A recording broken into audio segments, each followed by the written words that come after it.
보호무역주의 강화와 관련돼서 시장에 미치는 영향력도 큰 것 같은데요. 일단 한미 FTA 재협상이나 세이프가드 등 여러 가지 시장에 영향을 미치고 있는 미국의 통상 압력 상황들이 있습니다. 여러 가지 정리를 해보고 영향력도 평가를 해보죠. 예, 지금 이제 우리가 네. 이 부분을 좀 상당히 고민 있게 좀 둘러봐야 될 것 같은데요. 세 가지 이슈가 미국과 관련해서 사실상 시장 내 잔존하고 있는 이슈다라고 보셔야 될 것 같습니다. 첫 번째, 앞서서 말씀을 하셨던 한미 FTA 협상과 관련된 부분.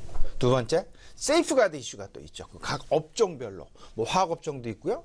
특히나 최근 철강업종 관련해서는 미국 노조에서, 철강노조에서 문재인 대통령한테 직접 서신을 보냈다라는 그런 소식이 알려지게 되면서 포스코, 물론 오늘 같은 경우는 다소 반등 양상이 나타나고는 있지만 어제 같은 경우 시장 상승에도 불구하고 오히려 하락 반전하는 포스코의 주가 부분을 보면 실질적으로 세이프가드와 관련된 그리고 보호무역과 관련된 이슈가 여전히 시장 내에 자리 잡고 있다라는 부분을 분명히 우리가 알고 있어야 짚어봐야 될 것 같습니다.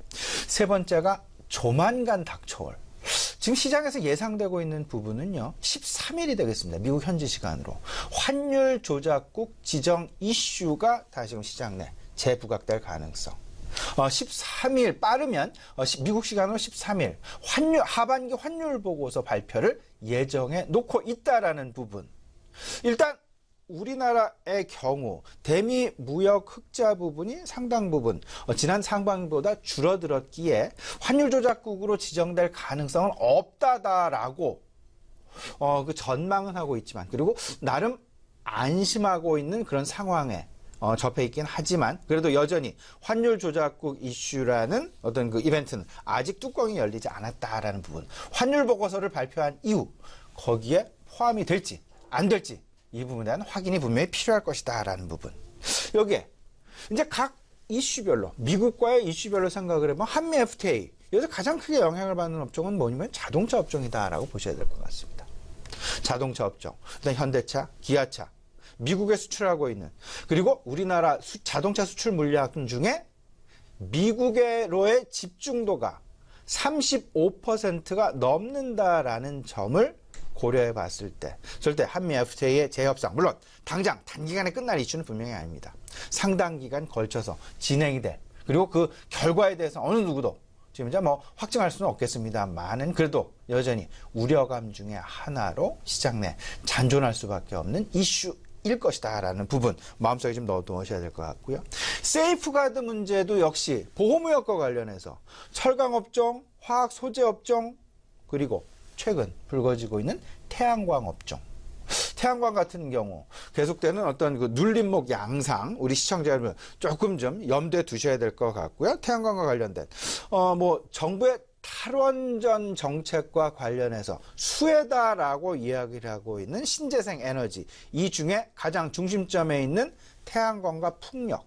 근데 여기서 또 차별화가 나타나죠. 태양광 같은 경우에는 태양광 모듈과 태양광 셀에 대해서 미국 그 세이프가드 조치를 발동할 그런 예정에 있다라는 그런 부분들, 이런 부분들을 우리가 분명히 염두에 둬야 될 것 같고 더 나아가서는 최근 가전제품, 특히나 세탁기, 냉장고에 대한 세이프가드 이 부분도 지금 현재 이슈가 되고 있다라는 부분 여전히 우리가 염두에 둬야 될 것 같습니다.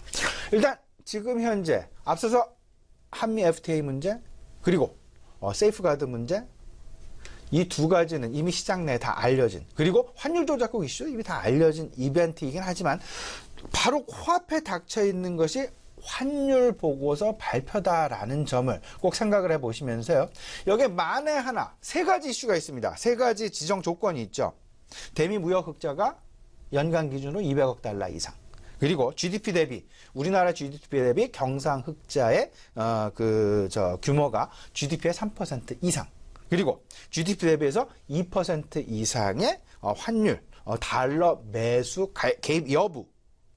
근데 여기서 이제 앞서서 첫 번째와 두 번째는 해당이 되지만 이 세 번째를 놓고 뭐 여러 가지 정성적인 이슈, 뭐 계산의 이슈 이런 부분들로 인해서 뭐 나름 얼라원스를 좀 가지고는 있긴 합니다만은 일단 환율 조작국 이슈, 환율 조작국에 우리나라가 지정이 된다라면 과거 1994년도를 돌아보게 된다라면 그때 일단 한 달 내에 우리나라 원화 환율 약 한 7%, 8%대 원화의 절상이 이루어졌다라는 부분을 생각을 해본다라면 수출하고 있는 수출 기여도가 상당히 큰 그리고 수출 비중이 높은 기업들에 있어서는 이 환율 조작국 지정 이슈는 한미 FTA 그리고 미국의 세이프가드 조치 이런 부분에 오히려 이런 부분들을 넘어서는 어떤 경쟁력, 글로벌 가격 경쟁력에 있어서 상당히 위험 수준에 처할 수 있는 그런 위기에도 봉착할 여지가 있다라는 부분 꼭 챙겨 두셔야 될 것 같고요. 마지막으로 트럼프 대통령이 11월 중 우리나라를 방한할 예정에 있습니다. 과거에 미국 대통령이 우리나라를 방한을 하게 되면요. 통상적으로 상당히 기대감을 많이 갖게 됩니다. 근데 이번 트럼프 대통령의 11월 중 우리나라 방한 예정되는 그런 스케줄에 대해서는요. 아마도 시장 내에서 기대감보다는 우려감 쪽이 고개를 많이 들 그럴 가능성이 높다라는 부분 미리 좀 챙겨 두셔야 될 것 같습니다.